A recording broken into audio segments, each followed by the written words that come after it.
الحمد للہ رب العالمین والصلاة والسلام علی سید المرسلین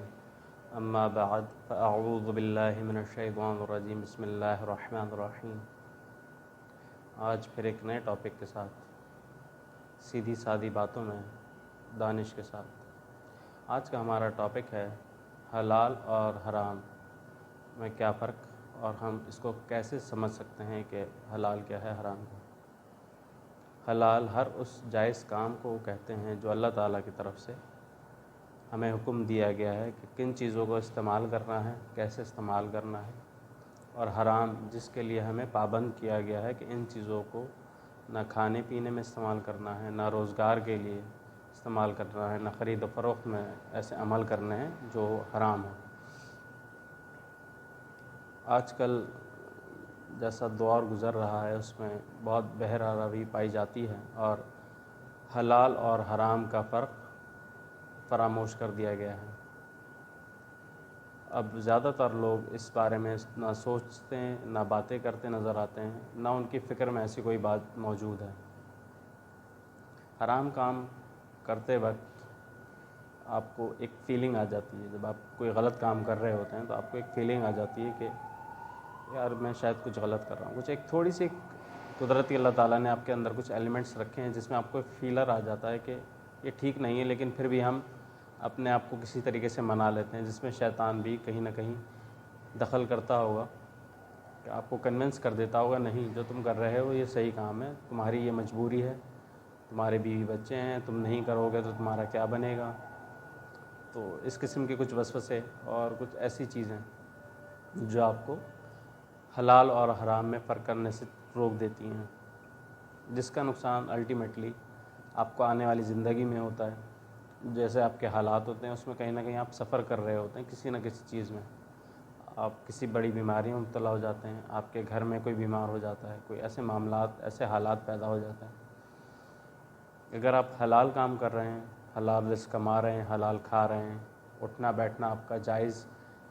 طریقے سے ہو رہا ہے، اچھے لوگوں میں اٹھنا بیٹھنا ہو رہا ہے، تو آپ کی زندگی پرسکون ہو جاتی ہے، بہت اطمینان بخش ہو جاتی ہے۔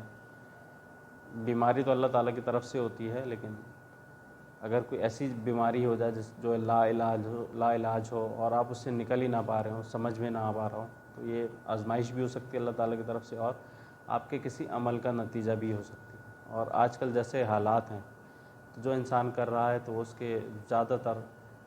اعمال ایسے ہیں جس کی بنا پر اس کے ساتھ ایسے معاملات پیش آ رہے ہیں۔ آپ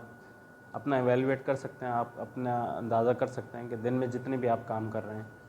اس میں کون سے ایسے کتنے کام ہیں جو آپ صحیح کر رہے ہیں اور کون سے ایسے کام ہیں جو غلط کر رہے ہیں۔ آپ ایک منٹ کے لیے بھی دو پل کے لیے جو بھی کام کر رہے ہیں اس سے صرف انالائز کر لیں، اس کے بارے میں سوچ لیں کہ یہ میں صحیح کر رہا ہوں یا غلط کر رہا ہوں۔ آپ کو خود ہی اندازہ ہو جائے گا، کسی دوسرے کو آپ کو بتانے کی ضرورت نہیں ہے۔ امانت میں خیانت نہ کریں، اس کا بھی آج کل کوئی لوگ سوچ سمجھ نہیں رکھتے ہیں کہ امانت کسے کہتے ہیں، خیانت کرنا کسے کہتے ہیں۔ اگر آپ کو کسی نے کوئی اپنی بات بتائی ہے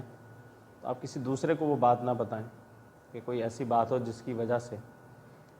دوسرا شخص اس کی اس کمزوری سے فائدہ اٹھا لے، تو یہ بھی خیانت ہے جو کہ بہت عام ہے۔ تو جو بھی کام کریں اس کو کرنے سے پہلے ایک دفعہ سوچ لیں۔ نوکری کر رہے ہیں تو نوکری میں بھی حلال حرام بہت زیادہ انوالو ہے۔ جو آپ کی ڈیوٹی ہے کہ آپ اپنی پوری ڈیوٹی اپنی پوری طرح سے کر رہے ہیں، جس کام کے لیے آپ کو رکھا گیا ہے کہ آپ نے وہ کام پورے طریقے سے پرفارم کیا ہے، اس کو اچھی طرح سے ادا کر دیے ہیں۔ اگر آپ سے کہا گیا تھا کہ آپ نے 3 کام کرنے ہیں اور آپ نے 2 کام کرنے ہیں، روزانہ ایک کام آپ چھوڑ دیتے ہیں بغیر کسی عذر، بغیر کسی مجبوری کے، تو پھر آپ کی وہ روزی کیونکہ آپ نے پوری نہیں کری اپنی، تو وہ حرام کے زمرے میں شامل ہو سکتی ہے، جس کا امپیکٹ آپ کے جو معاملات ہیں اس میں آئے گا۔ اگر آپ نے ایک حرام کا لقمہ کھایا تو آپ کی 40 دن تک عبادت قبول نہیں ہوتی۔ تو حرام سے بچیں۔ جب حرام انسان کھاتا ہے تو اس سے اس کا دل مردہ ہو جاتا ہے، اور جب انسان کا دل مردہ ہو جاتا ہے نہ اس میں رحم رہتا ہے اور نہ پھر سوچنے سمجھنے کی صلاحیت رہتی ہے کہ کیا غلط ہے کیا صحیح ہے۔ تو اپنے معاملات کو ہمیں دیکھنا چاہیے۔ حرام سے ہمیں بچنا چاہیے، حلال طریقوں کو اپنانا چاہیے، اسی میں ہم سب کی فلاح ہے۔ کچھ مشکلات محسوس ہوتی ہیں لیکن وہ ایکچولی ہوتی نہیں، اگر آپ اللہ تعالیٰ پہ یقین رکھتے ہیں تو وہ مشکل نہیں ہوتی ہے۔ جتنا زیادہ آپ اللہ تعالیٰ پہ بھروسہ رکھیں گے، یقین رکھیں گے، اس پہ کامل ایمان رکھیں گے،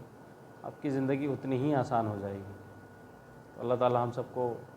حلال رزق کمانے، حلال کھانے، حلال کام کرنے کی توفیق عطا فرمائے، اور